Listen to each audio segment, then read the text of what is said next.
everyone's here. So today's guest and today's co-speaker with me is Dr. Sachi Puri. She's my friend. She's a colleague. She's a well-established dermatologist. She runs a clinic called as the Coral Clinic. She's trained in various institutes. Recently in Bangkok.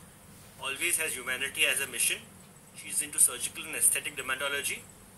And since me being a gynecologist and she is a dermatologist, we have various common complaints. We see patients in pregnancy with various skin problems, and she sees patients who come to her with skin issues who happen to be pregnant.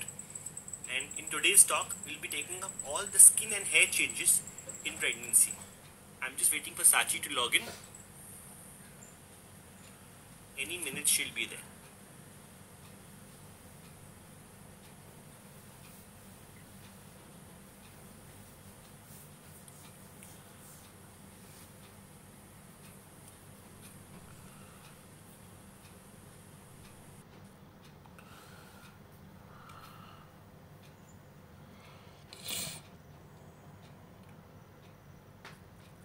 Hi Sachi, how are you?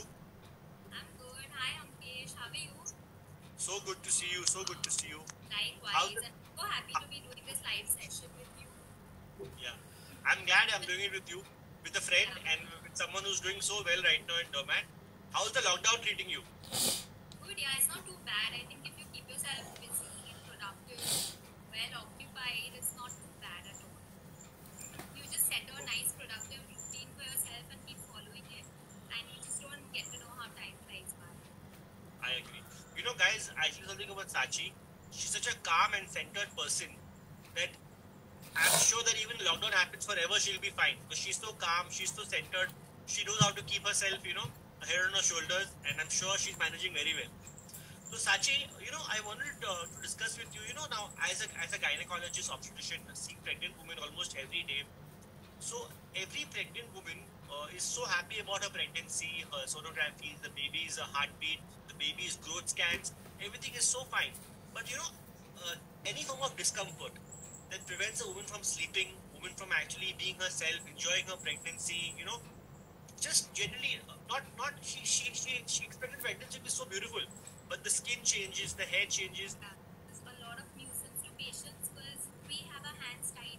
There are so many drugs that can be given to a patient under normal circumstances, but when a patient is pregnant, our hands are completely tied. We can't, we have a limited amount of products that we can give them to help them with their condition. So that is another thing.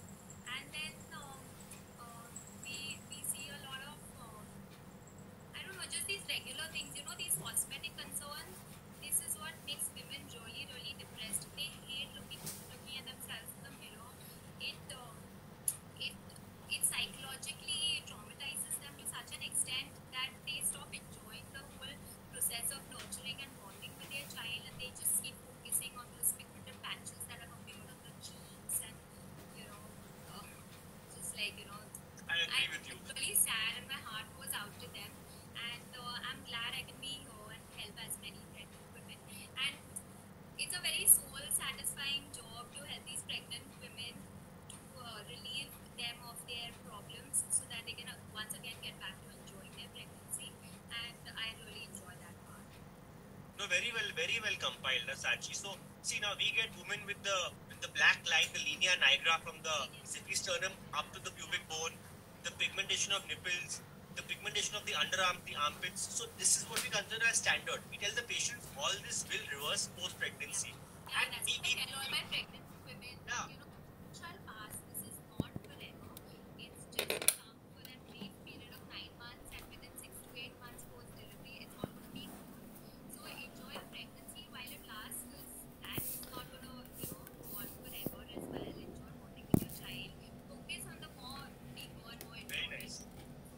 No, I remember my father, Dr. Raju Sayatya, like when I was under him, like years back, when I was working under him, I didn't have much of my own work.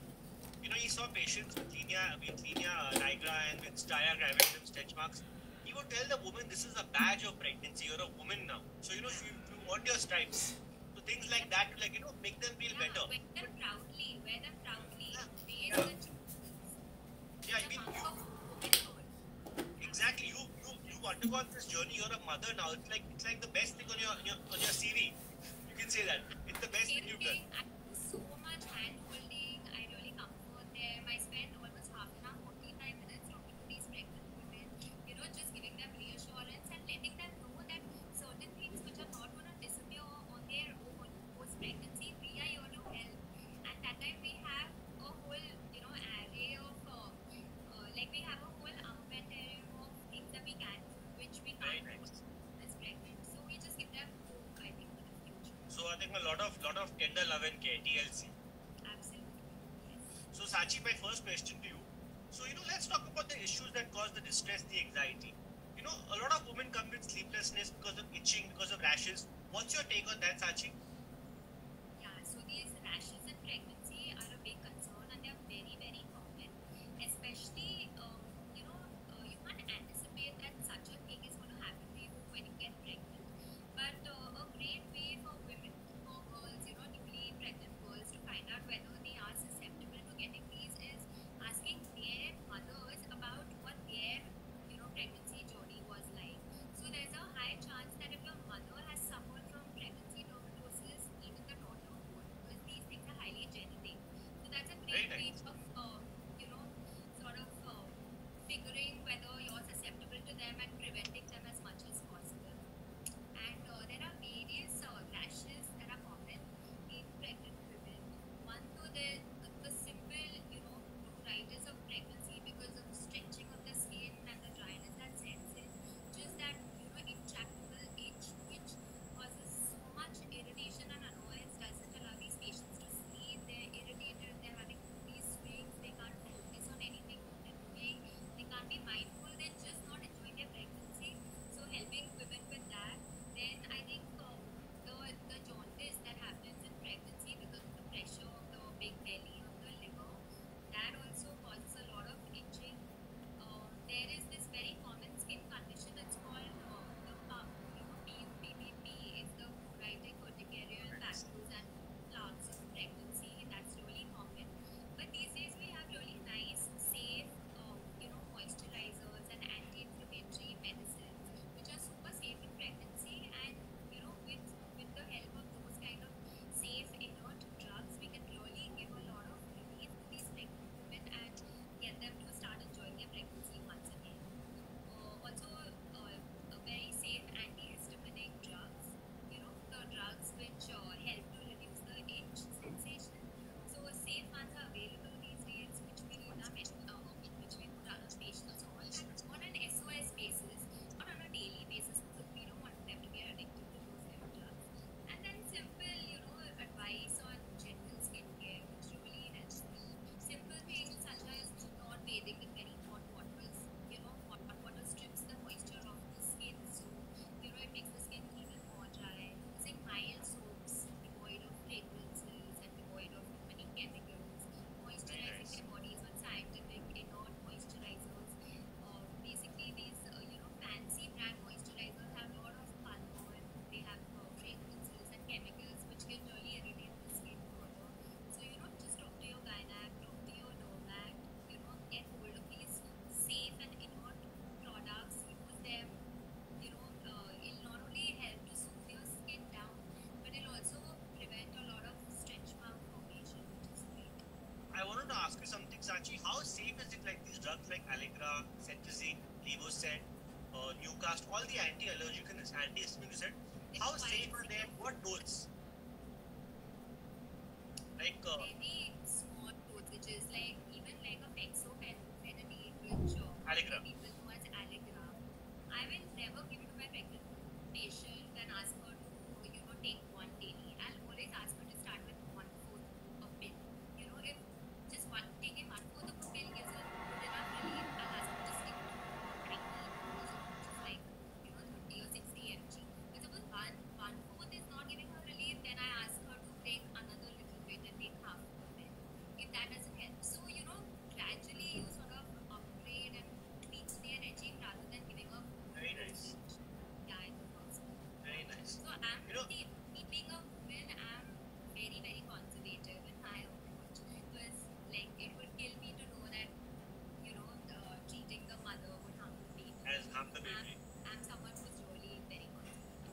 like your thing, and it's important But thing. this Like, it's very conservative important. approach also helps. It works wonders. Now coming a little bit towards the hair part, I always tell my patients that their hair will be their best during the pregnancy. Yeah. And immediately post-pregnancy, the picture changes to a very dark side. There's hair fall. So explain this transition, Sachi, to the guests, how hair is so beautiful in pregnancy was supposed to be, and immediately post-pregnancy when the hormone levels drop, there's postpartum hair fall. I mean, what do you do for such a thing, and how does it happen? What is the best remedy? Yeah. So actually, women, especially mothers as a breed, they are absolutely selfless. When the baby is within them, they eat all the good things, all the protein-rich foods, all the micro and macronutrients in order to nourish the baby. But once the baby is out, the mother's focus shifts and she's busy nurturing the baby and she starts to neglect herself. That is one of the primary reasons why the hair fall happens. And secondly, during pregnancy, because of the effect of the progesterone hormone, hair goes through these various phases of growth, rest, and the falling phase. So it's anagen and telogen phase. But what happens in pregnancy is that anagen phase it lengthens. So almost 80% of your hair is in the growth phase, because of which when you're pregnant, you have a thick crop of hair. It's like a mane which you'll thoroughly enjoy because you've never experienced that kind of beautiful and lustrous and voluminous hair ever in the past. But the moment your baby is out, even that hair is going to be out. It's not going to stay too long. Within 2 to 3 months after delivery, all that hair starts to shed. And when women see that excessive hair fall, it really freaks them out. So what do you recommend, Sachi? What does one do? Yeah. So once the delivery is over, just the way you were nurturing yourself and taking care of, your food intake during pregnancy, you're supposed to do the same post-pregnancy. What happens post-pregnancy? All these women, they become desperate to lose weight, so they go on restrictive diets. They cut down carbs. They cut down so many food items that they were previously taking in during their pregnancy, because of which hair fall happens. So post-pregnancy also they're supposed to eat the same things that they were eating like during their pregnancy, but they're supposed to do something known as portion control, so that they can lose weight at the same time. Very nice. Very nice. So, coming to that, Sachi, most women also follow some kind of beauty and skincare regimen these days. So, do you ask them to completely stop all the products they use and revise the skincare regimen for them in pregnancy, or is it okay if they use the same products earlier, or are there some specific products which contain some ingredients and don't contain some which they should take in pregnancy? Anything like that? A lot of beauty products the women use, they are contraindicated when a patient is pregnant. So the moment you come to know that you're pregnant, you get your products checked by a dermatologist. So even if there's something that you've been previously using that doesn't go down well in pregnancy, your doctor will help you that particular product, but substitute it with a safe product for pregnancy. And during pregnancy, you're supposed to follow a very simple skincare regime where you're just cleansing with a mild cleanser, you're moisturizing for sure, because of the effect of the hormones, your oil glands are really, really active, because of which you need to be cleansing your skin thoroughly so that you don't break out into acne. And good moisturization, lots of sunscreen, because we as Asian women, we are prone to pigmentation or the melasma and Absolutely. those kind of problems that you were talking about. We are very prone to it. So I believe prevention is better than cure, and you stick to taking good sun protection so that you don't develop those. And there are nice skin lightening and brightening creams that we have these days, lots of vitamin C containing drinks, I serums and stuff that are very safe in pregnancy. So your dermatologist can introduce you to these products. Also, there's something that I've started doing in my clinic, which is the pregnancy meditation. So it's like this whole pregnancy plan for beauty for women who've been just come to know that they're pregnant, wherein once a month they drop in to take a meditation, wherein technologies which are safe to use during pregnancy, along with using safe products which are allowed in pregnancy, with the help of those nice meditations for the woman, so that she feels a little nice and she feels good about herself, she feels pampered, and she doesn't feel like she's not doing anything good. And these days, all women, they want to do something or the other. Very nice, Sachi. Very nice. So, Sachi, I wanted to ask you something now. As far as steroids go, now, we as doctors, we see see a tablet with a small amount of corticosteroids, we don't bother. But among the laymen, among the normal people, they hear of a medicine or an ointment or a cream or a tablet with a steroid composition written. They immediately get scared. So I wanted to tell the audience that how is it really that scary to have a topical steroid cream? I mean, is it really that to worry about in pregnancy? What do you think? Not really, because these topical steroid creams. First of all, there are certain steroids which, in topical formulation, are not all that dangerous. Like metazone, dicazone. These are all designer steroids. So they only have the good effects minus the side effects of those steroids. So generally, if you have a very severe intractable skin condition, which is just not responding to anything and everything else that you've tried, then sometimes you don't have a choice. You have to use a steroid briefly, or you have to intake a steroid briefly. But the doctor will also be responsible for your pregnancy and give it to you for Exactly. a short duration. So all this has to be done only under doctor's supervision. Never ever self-medicate when you're Very, pregnant. very important. Very. So anyone going to a pharmacy buying an ODC. ODC means over the counter drug, and they're trying to change. You cannot do that. You must have a Our pharmacists really need to become more responsible. They can't just give, Yeah. those coderms and quadrinoms to every topic it has. Yeah. I mean, Like if you go to a pharmacy in the UK or the US, you have to have a prescription. You get that quantity. Absolutely. In India, except for a few anxiety drugs and drugs to get sleep at night, the night pills. Besides that, whatever you want is over the counter. Any antibiotic, any strength, anything. So I think the pharmacies over here, as far as products with steroids, products that could harm pregnancy, they have to be sold only under a prescription. I think some pharmacies are doing that, but the rest have to really learn from them. yes, I agree with you. they must. Okay. Now, Sachi, the biggest topic which I see every day and every woman, I see it in women who come antenatally, some women who come postnatally, women who come much later, and they talk about their one complaint against me, their stretch marks. Now, stretch marks in the earlier day, we spoke about the abdomen and the side flank when women wore saris. Now, in today's day, a girl wants to go out, she wants to wear a sleeveless top, a crop top, or wants to go to the beach, wear a bathing suit, her thighs, her buttocks, her arms, her breasts. So, stretch marks are a major concern, and no one's liking it to have stretch marks. But eventually, I want to make it clear for the audience, is it possible to completely eliminate them? Number one. Number two, if yes, what is the second best thing if we can't completely eliminate them? And number three, why does this happen? Or you can answer in the reverse order. Yeah, in the reverse order, exactly. See, Yeah. what I tell my patients is, you can run, you can hide, but you can't escape these stretch marks. They are Nice. inevitable. They are inevitable, and when you know that you're pregnant, you're bound to get these. Now, in the skin, we have two very important proteins, which everyone I'm sure has heard of: collagen and elastin. And these protein bundles is what is responsible for our skin looking tight and plump. Now, what happens is, when you're pregnant, the girth of your belly increases by 8 to 10 times. There's so much distension of the skin. Your skin is just made to stretch so much that those bundles of collagen and elastin, they tend to break. And stretch marks is nothing but the scarring of broken collagen and elastin bundles. Okay, so you cannot prevent them. But there's something you can do in pregnancy which can sort of not prevent them, but can keep them at a bare minimum level, which is good moisturization. You don't have to buy those very expensive stretch mark, creams and moisturizers and all. Just a simple, of course, like an inert moisturizer that's free of fragrance and color. Just using it, but using it consistently in a disciplined fashion, using it on damp skin as soon as you're out of your shower, on the areas which are predisposed to getting stretch marks, is good enough. And as soon as your delivery is done, you will notice that these stretch marks are still pink in color.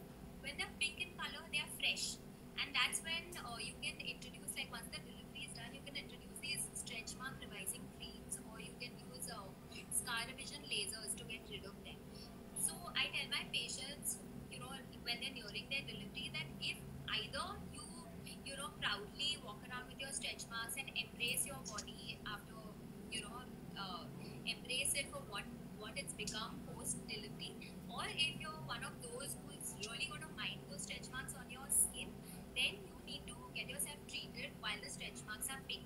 fresh. Once they become white and old, they become non-responsive. So any scar revision laser, any stretch mark cream introduction, anything that has to be done while the stretch marks are thick. Excellent, excellent. This is so good for the listeners and so good for even me as a gynecologist. Tell my patients, because eventually, however beautiful the delivery went off, however cute the baby is, the issue with you is the stretch marks. Yeah. Women are very vain. They want to look a certain way. They've set a bar for themselves, physical beauty wise, and they want to reach it. So and more so, and today Sachi, more so with social media and the Instagram generation, and how everyone looks externally is more important. No one cares about internal beauty nowadays. So I wanted to ask you, Sachi, regarding vitamin E. Now we've been seeing advertisements as children, and every moisturizer, every oil we buy, vitamin E, vitamin E, vitamin E. So according to you, vitamin E is useful in what dosage, in what route, only topical or oral tablets? I don't give vitamin E ever. You don't give pregnancy ever? What you prescribe? No, so we have patients who basically, they buy an emollient, they buy any moisturizer. So they always mention the vitamin E content, what should be how much. And I'm like, just buy the normal one. I don't know the contents of the tube. So according to you... In fact, when we live in a humid city like Mumbai, I don't advocate any of these oil-based moisturizers. Because they definitely make people break out into acne. And even oral vitamin E, I'm not such a big fan of it. People love taking vitamin E, and they've read about it so much that they want to incorporate it into their supplementation. But I don't know for what it's required. But worst case scenario, Sachi, what could go wrong in vitamin E tablets? The 400 IU tablets of vitamin E. What could go wrong if a woman takes it daily and she's planning a pregnancy, already pregnant? So it's an oil-based vitamin, right? And I don't prescribe it because I've read a few studies in the past which say that it's known to clog arteries when taken on a daily basis. So even if someone's already taking vitamin E and they're a big fan of vitamin C, I won't ask them to completely stop, but I'll definitely ask them to reduce it to maybe taking it thrice a week. That's it. Sachi, speaking of vitamin E, I had a patient, I must share this with you and all the listeners. She had delivered with me around 2.5-3 years back. She conceived again. But for certain reasons, she couldn't come to me. She was from Andheri East, I was in Andheri West. She went to a dermat in Andheri East and she had taken isotretinoin, vitamin A. So, how she went on to Google and read up. During pregnancy? So when she conceived, she didn't know she's conceived. She conceived and how Google is. You go on to Google and she had taken isotretinoin for around 6 weeks, and in that course of 6 weeks, she conceived. Now, what happened is the major cliff happened in a family, whether to continue or not continue. So, of course, we both know that it's absolutely teratogenic. Teratogenic means that you can't, it's not good for the baby's growth and the development. It's an unsafe drug in pregnancy. So, basically, I wanted to tell the listeners how bad is isotretinoin. It's been given by, I'm sure, many dermatologists for acne. But the long course. Also, while prescribing this drug, have to be very responsible. Yeah, absolutely. Absolutely. So, to an unmarried woman, you won't even think before giving it if the person is suffering from severe acne. But any woman who's married and in her reproductive age group, she has to be given strict instructions of taking strict contraception while on this drug. And if she's not sure of her contraceptive techniques, you try and avoid giving it to her. So Sachi, in case of my patient, imagine hypothetically a patient has just stopped taking isotretinoin. How long is the gap? How many weeks or how many months till she can attempt to get pregnant again? 1 month after the last pill. 1 month after last pill. So at least 4 weeks. 4 weeks ke month. baad only. Yeah. So if probably that cycle of her planning should not be a cycle to plan in. The following cycle is better. Next to next, yeah. Okay. So nice. So nice, Sachi. You covered up everything in my mind so well. So we'll just summarize. So the stretch marks, the itching in pregnancy, the rashes in pregnancy, I think everything's been covered up so well. The hair fall, the pigmentation, all of that. So many patients, they come to me and they're like, doctor, you treat so many celebrities. How come celebrities don't get stretch marks?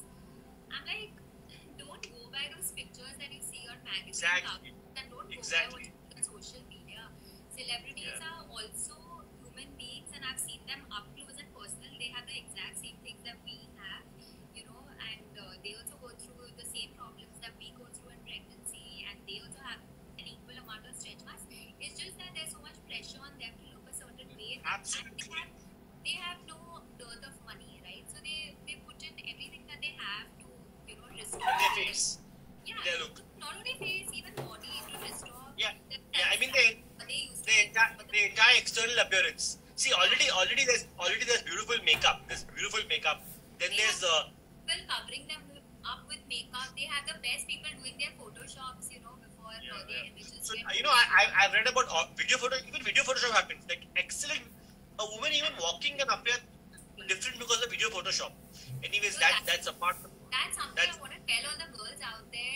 Don't fall for these unrealistic standards of beauty. Don't Absolutely, I agree. Yeah, just- You know what has happened? This current generation with the social media and too much of looking at everything which is only externally beautiful, we forget the internal beauty. It's sad, but it's true. So guys, what we Doctors do. have a big part to play because we are the ones in direct contact with them, and it's our duty and responsibility to just handhold them, explain these Absolutely. small things to them which otherwise no one else would. To just make them feel beautiful, make them know and feel that all of these changes that they're going through are absolutely normal. And I think counseling is a part of every doctor's field. If he's a dermat, a gynaec, a psychiatrist, a physician, if you're a good counselor and you can have that tender love and care to the patient and you can treat the patient's mind, she should leave your cabin treated. Yeah, TLC, that's what I said. Anyway, Sachi, wonderful session. So guys, we'll leave Sachi now. We'll get her back next week for the skin changes in gynecology, hormonal changes in PCOD. That's a very vast topic. So compared to pregnancy, that's something we see more often. Because every patient who we end up seeing is for irregular periods, hormonal issues, weight gain. So it's a big Pandora's box of what happens in the hormones. So probably in the next 4 or 5 days or within a week, we'll come back with that topic and we'll catch you all very soon. Thank you so much, Sachi. Ankesh, do you have a moment? Always. One more thing I really wanted to, I don't know how many guys are watching us here, but, generally I see that all these pregnant women who come in, they're always accompanied by their husbands, okay? And the husbands, I observe, the stuff they do for their wives, they suddenly become all the more chivalrous, they open doors, they pull out chairs, they help their I know. their wives, sit on the bed, make sure everything's comfortable and stuff. But they've seen their women at home and they've seen them ranting about all the various problems that they're going through, right? So what happens is I think it tends to brainwash the men as well. So I have these husbands coming in and they'll complain to me, Doctor, see my wife now, she's become all black. And yeah, she's become all black, and I'm like, stop, you can't use a word like black, that too as an Right. adjective referring to someone's skin in my clinic at least. You can't use It's that wrong. word. So I want the men out there also to be more sensitive to the needs of the women. They are their spouses, and a lot of making the woman feel good and beautiful about herself lies in the hands of the husband. So I want the husbands to be not only like physically chivalrous, like doing all the right things and making sure the woman is physically Even taken verbally. care of. Even verbally saying the right things, being sensitive to her needs, just being emotionally sensitive and making her feel beautiful through this journey. Even though she's not looking her best, you can still Wow. make a woman feel really. This is why you are the person you are, Sachi. This is why you are what you are. This is your parents' upbringing, and this is what makes you so special. And this is why I called you for the live chat. Sachi, I saw one question. Minoxidil. Safety in pregnancy. No. In pregnancy, no. But you can definitely switch over to certain, hair regrowth serums which contain growth factors and stem cells for that brief period of 9 months and even during lactation if possible. And once your child is weaned off the lactation, then you can go back to using minoxidil. And anyway, in pregnancy, you don't need minoxidil so much because of the effect of the beautiful progesterone. The hormones. So actually, a lot more. We have hair problems, we have hair growth, hair fall, hirsutism, pigmentation. We'll cover all this next time. And until then, thank you so much, Sachi. Thank you for inviting me. Thank you so much. I enjoyed the last 5 minutes was the best. The last 5 minutes was very nice. Bye. Take care. Bye.